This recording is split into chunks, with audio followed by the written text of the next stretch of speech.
Well, welcome one and all to the Revolutionary Wrestling Podcast. Let's make double dog. Oh, you're getting two fills for the price of one there, folks, but you will not be charged double. And we have got Jesse West is voting present. How are we all doing this evening, you beautiful, beautiful people here at the Revolutionary Wrestling Podcast? I am your King of Extreme, the devilishly handsome outlaw himself, Phil KOE, the man of the hour, the man with the power, the man that makes the other podcast cower. The Lord of the Scottish Highlands, the prince and potentate of the political parlance, and one damn handsome man, if I do say so myself. And yes, the champ, Jesse, the dad bod, is here. Jesse, the dad bod West. Yes. I mean, that's a gimmick that can work there, I'm afraid. I think you should go with that. So how are we all doing, all of you beautiful people, this evening? I thought I would grace the Revolutionary Wrestling Podcast presence with my presence, of course, and also we're reaching out to as many people as we can. But before we get into any of the festivities and all of the varying headlines we got to get in tonight, which there are a few, we need to start with not exactly a somber note, but a celebratory note, a celebration of life. Judy Bagwell, the mother of Buff, very much in possession of the stuff, Bagwell.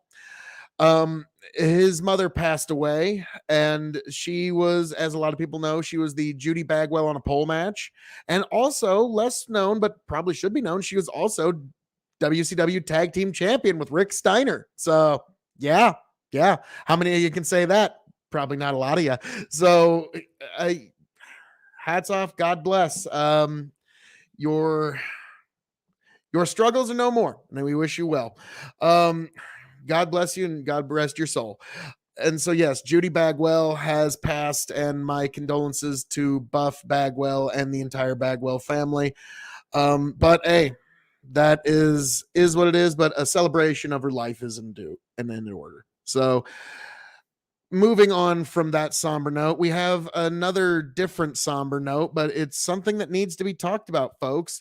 In WWE, there have been a considerable amount of releases lately. There was another 19 or 18, and apparently there was 10 more that were supposed to be released. And we're going to get into the who's, the what's, the whens, the where's, the how's, the whys of that here in a little bit. And I'm going to start with them, but then I'm going to put a cherry on top of it because there was one big release. There was a huge release this week that's gone completely unnoticed, or last week rather, that went completely unnoticed. But we're going to start off with, obviously, it's unfortunate, but let me pull up the list. The unfortunate list of folks who got released. This is from Sports Illustrated. Joseph Courier, I believe that's right, of Wrestling Observer. On Thursday night, WWE released more than a dozen wrestlers from its talent roster. 18 wrestlers were released by WWE as part of a set of cuts that affected both the WWE main roster and developmental brand NXT. The list of releases was headlined by former NXT champion Keith Lee. My God, Keith Lee. Did you ever think you'd be hearing this? The most decorated star in NXT history is now gone. Karrion Kross, which the way he was used the main roster doesn't surprise me. And the one that, like, jaw-dropping, Nia Jax.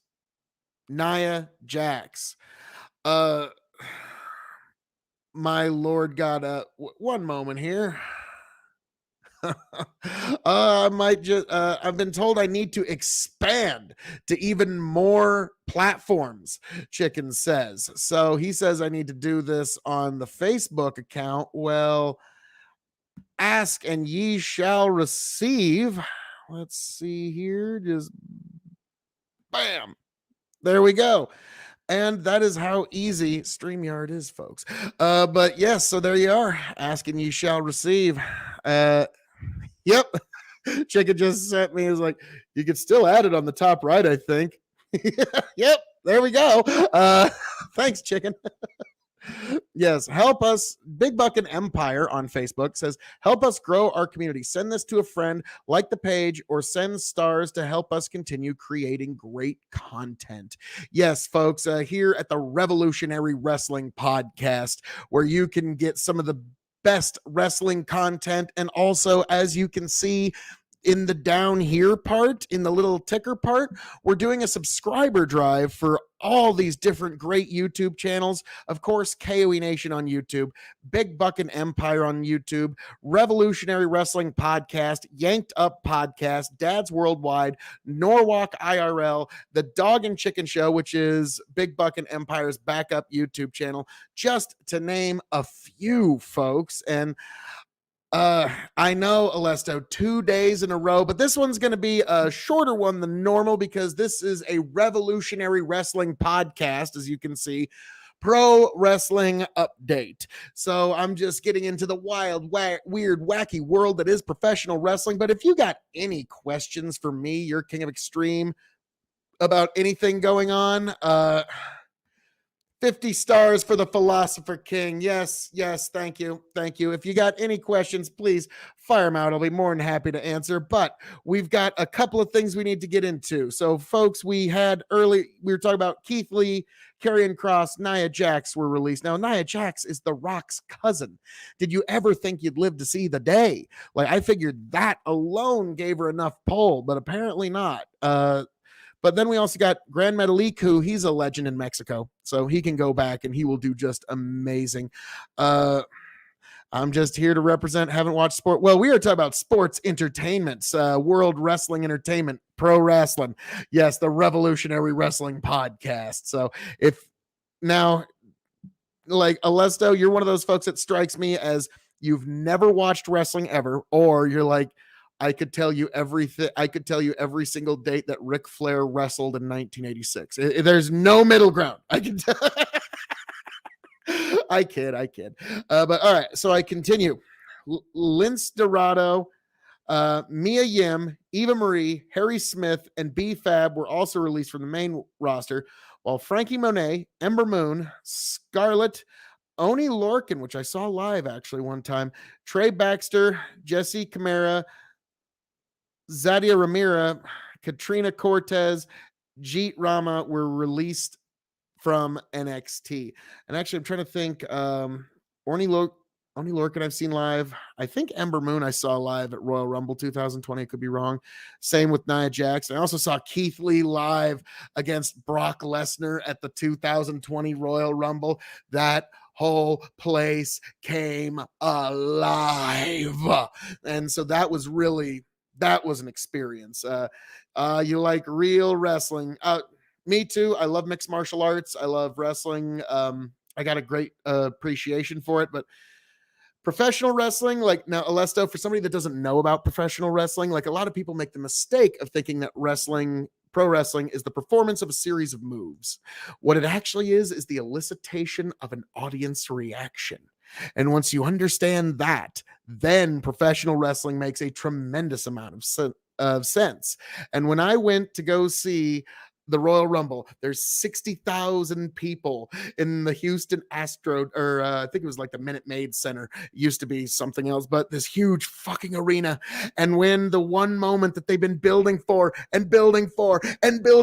finally happens, bam, and everybody, it is the most surreal thing you will ever see in your fucking life when you see the crowd pop legitimately. You're like, wow, I get it. That's the magic. I think Keith has health issues from, actually, yes, he does. He had an inflamed heart from COVID.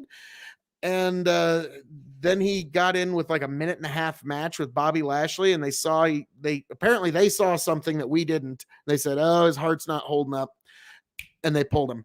So that's it's really unfortunate because Keith Lee is an amazing guy because he's so big, but he doesn't move the way that a guy his size should. It's just it's terrible to see him get cut. Terrible to see that he had to go through these issues.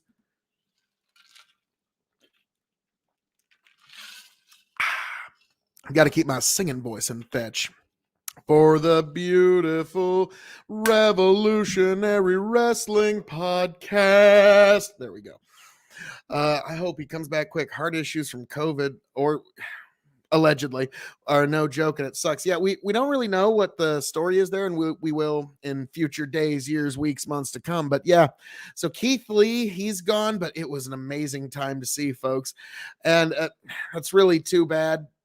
I bet he gets scooped up. Like, now the problem is with each successive cut, their buying power and their market pull, if you will, goes down exponentially, because now we've got Ring of Honor just ceasing operations. I mean, we can kid ourselves and say that they're gonna keep going somewhere and do something, but no, they're done. At the end of the final battle will be the final Ring of Honor, in my personal opine.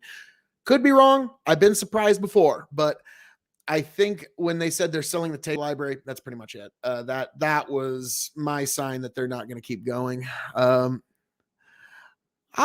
So you two know each other. Wonderful. It's a small world. No, I kid. So now there's another, bigger, much bigger release that nobody's talking about.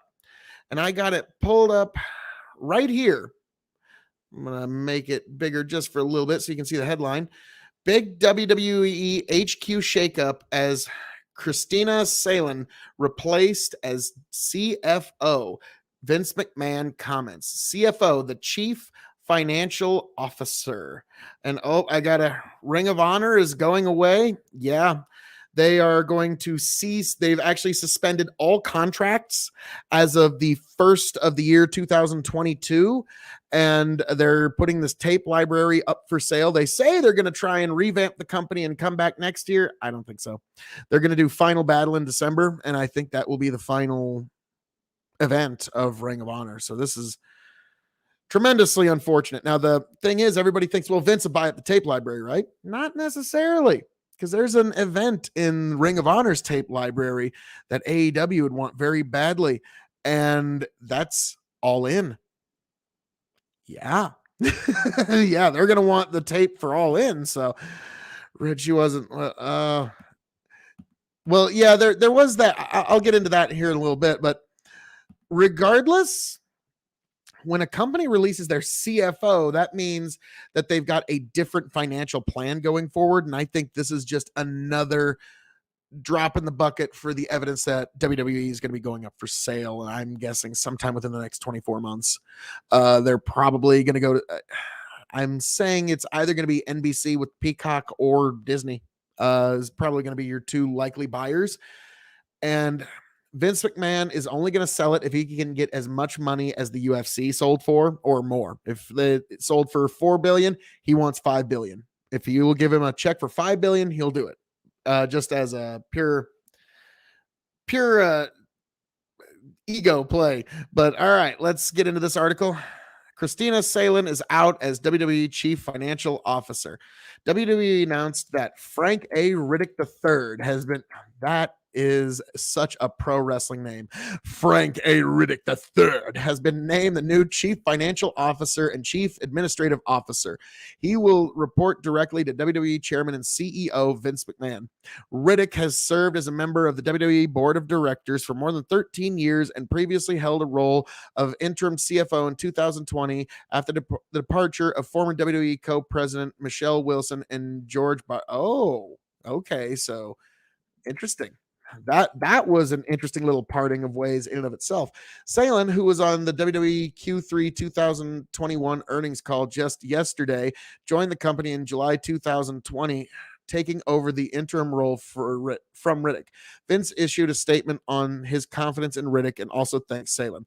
Working closely with Frank for many years, we have great confidence in his ability to execute our company's strategy to increase revenue and drive shareholder value by engaging our global fan base with phenomenal content, Vince said. I want to thank Christina for her contributions to WWE and wish her well in her future pursuits. Oh, they didn't even future endeavor? Salen said she's proud of what she accomplished with the company. I stated at WWE during the global pandemic, and I am proud of what I accomplished with Vince's leadership and the tremendous team, Salen said. We returned to live event touring, exceeding expectations, raised guidance guidance for the year and had laid a strong foundation for the future. I look forward to WWE's continued success. Riddick added, I had the great fortune of working with Vince McMahon and the talented people at WWE for over a decade, and it's an honor to join them on a full-time basis. Stay tuned for more. Below is a full press release. So there you go, folks. That was a lot of that was a lot of corporate talk, was it? Not Fox. Well, I think Fox and Disney are kind of tied. So I think, yeah, they'll just be kind of the same thing. That and Fox and WWE aren't getting along very well right now. Not along right now at all. They've got SmackDown on Fox, but they keep giving away like Hell in a Cell matches on Raw, and that's really pissing off Fox. And Fox was willing to fork out for the money to put CM Punk on their show, but WWE just wouldn't do it. They wouldn't budge. Like, no, you don't want him. He's toxic. Why would he keep it in the family like his dad did? You think the kids are over? Why wouldn't he keep it in the family? Like, honestly, when Shane found out he wasn't going to be the heir apparent, from everything I've heard, he decided to move on and he did his own thing. He got involved in the UFC. He built communications and content delivery company. He actually really did his own thing and he did well at it. Stephanie's always had the business mind, but in my opinion, I think she wants to be like a big time like board member for philanthropy companies. I think she wants to do she wants to be a philanthropist, which there are some folks in the certain big cities where they get paid like $100,000 a year by 7 different boards to just sit on their boards and go to maybe 4 or 5 meetings a year for each of these boards. And they get paid considerably well to do this. And I think that's closer to Stephanie's life aspiration, is to be on a bunch of boards of different philanthropic organizations. So I don't think, Alesto bringing the politic back into it. Nice. Where does Triple H fall in? Pretty much, unfortunately, he thought he was going to run it all, and he might end up being the odd man out before too long. He thought he was going to inherit the keys of the kingdom, and he might be left out in the cold and all this. Now, don't feel too bad for him. I mean, he's still going to be married to Stephanie, and it's not like they don't pay him anything for being the COO and being, a in-ring performer. So, like I'm sure he's probably stuffed away a few acorns in that nest egg. I'm sure.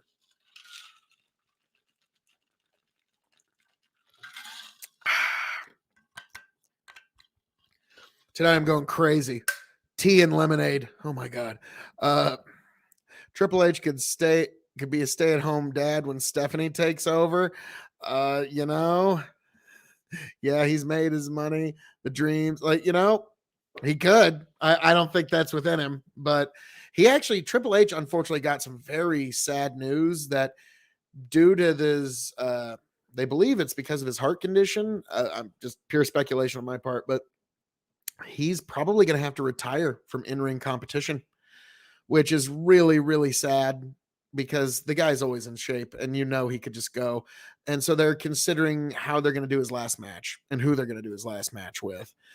And it's one of those, do you do it with somebody from his generation or do you have him pass the torch to somebody younger? I really think, honestly, his last match should probably be against Seth Rollins. I think that would be the most apropos because why? Because Seth Rollins was one of Triple H's creations and Seth Rollins is going to have another match. Triple H will not after that evening. So I think it'd be wrong to pull the Undertaker out of retirement to have them do one last match, even though it'd be incredible. I don't think it'd be the right thing to do. But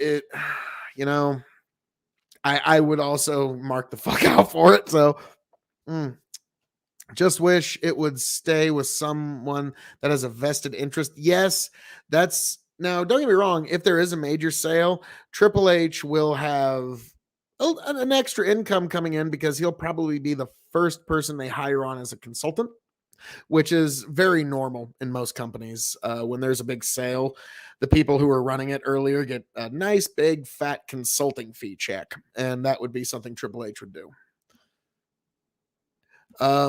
Seth is going to catch fire again soon. Yes, I hate to say it, his ugly suits are starting to catch on with me.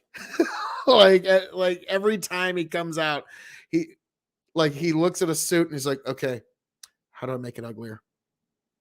No. Okay, can you smear some paint on it though? All right, I can go out to that.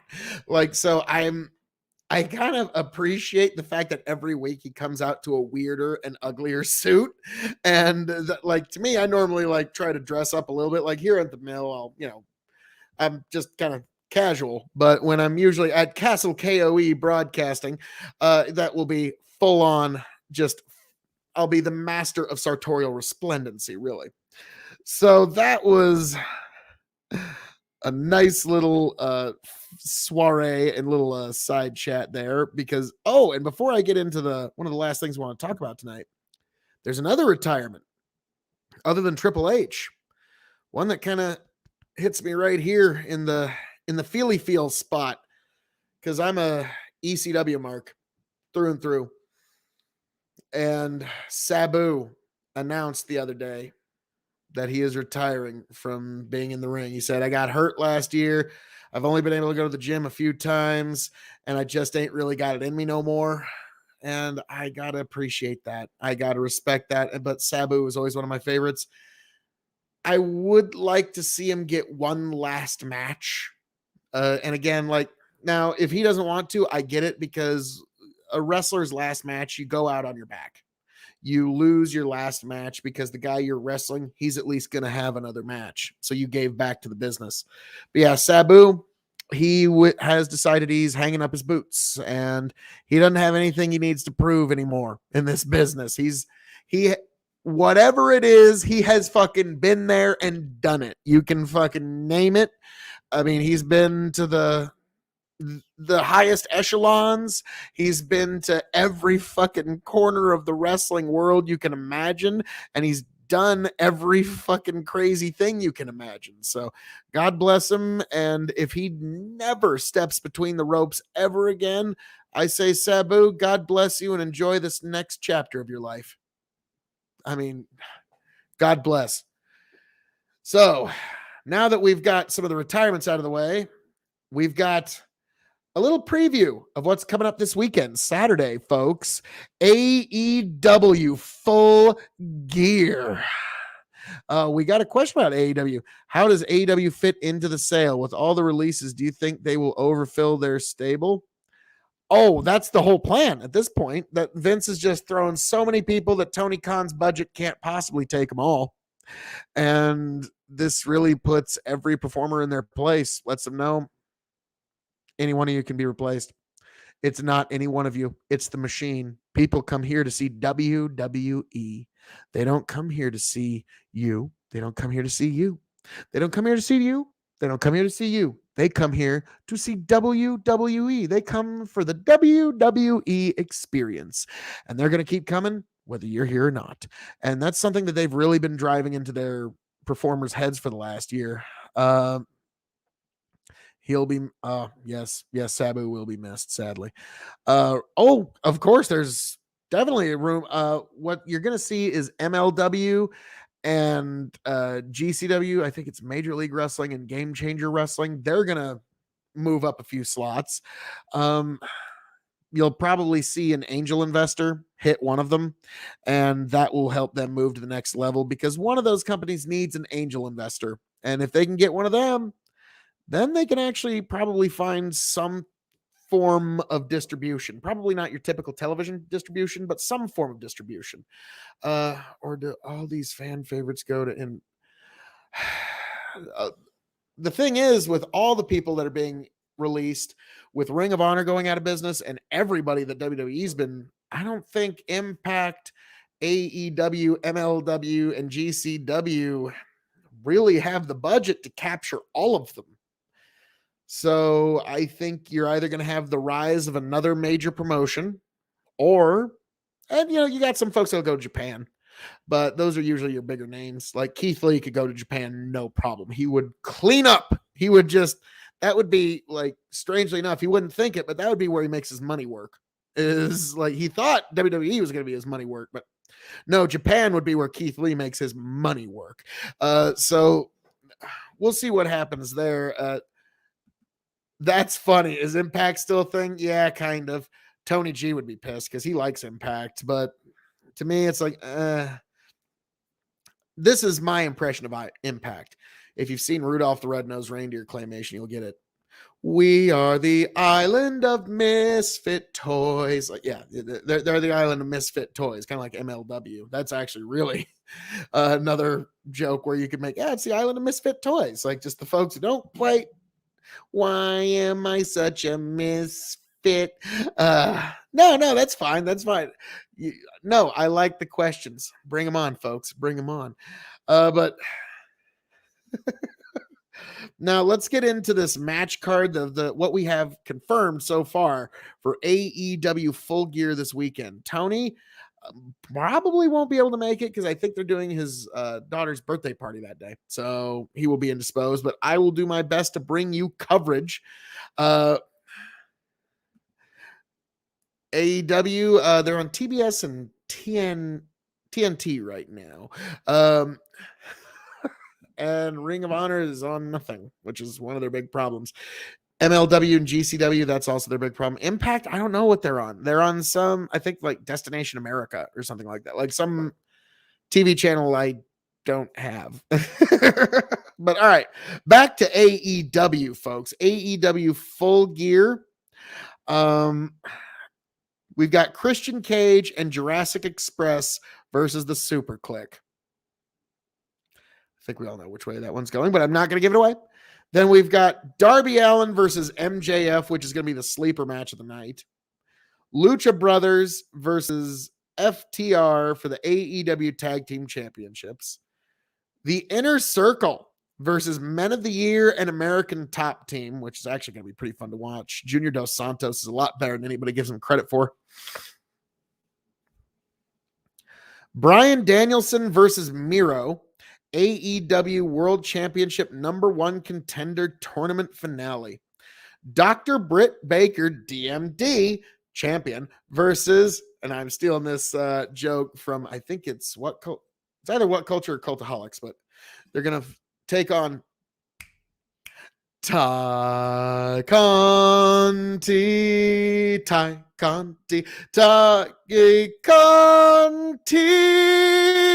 Yes, they're going to take on Britt Baker's going to take on Ty Conti. I'm sorry, I couldn't help myself. For the AEW World Women's Championship. And then the co-main event match that when CM Punk came back, everyone was like, okay. I mean, obviously, like Daniel Bryan, that'd be a big match and stuff. And, you know, like Andrade, he'd put on a great match with him. And obviously Sting eventually. And goodness gracious, you know, CM Punk and Cody had put on a great match. But come on, folks. We all wanted to see CM Punk versus Eddie Kingston, right? Yeah, I don't get it. Like, what? Why is this a thing? There's like so many other things you could do with CM Punk. And don't get me wrong, this raises Eddie Kingston's profile tremendously, but it also takes a little bit of shine off of Punk if we're being perfectly fair and frank here. So I'm not a fan of this. I think this is kind of a waste of Punk's time. Eddie Kingston can talk like a motherfucker, but it's just, he's never had, like, he just doesn't have that appeal.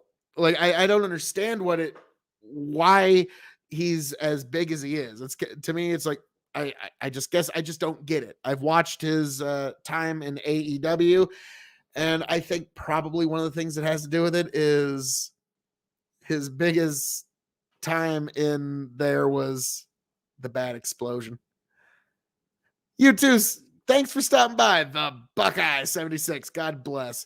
But yeah, so that kind of fizzling of an explosion and the exploding death ring match, I think that's kind of what soured me to one Eddie Kingston, but yeah, it's still CM Punk, so it's still gonna be fucking awesome. Then, of course, the main event: Kenny Omega, the champion, versus Hangman Adam Page for the AEW World Championship. So, folks, how that's going to go, I do not know, but you're going to have to tune in right here for our previews and predictions here at the Revolutionary Wrestling Podcast. And folks, we got a lot of stuff coming up here, folks.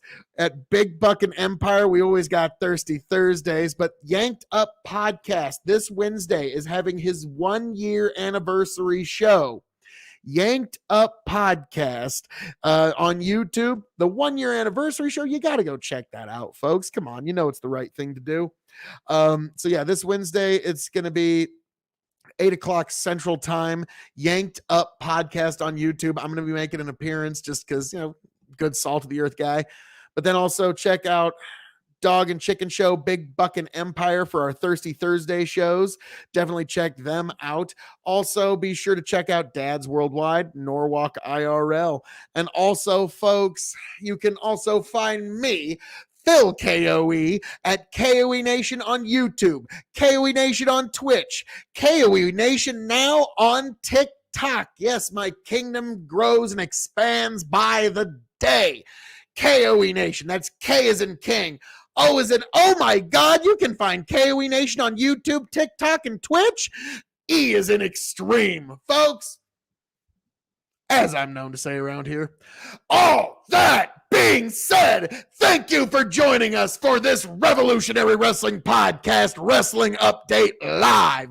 I am the devilishly handsome outlaw himself, your king of extreme, Phil KOE. I am the man of the hour, the man with the power, the man that makes the other podcast cower, the prince and potentate of the political parlance, and one damn handsome man, if I do say so myself, Phil KOE, signing off, handing it off to all you beautiful people. I hope to find you back here happy, healthy, much the wiser. God bless.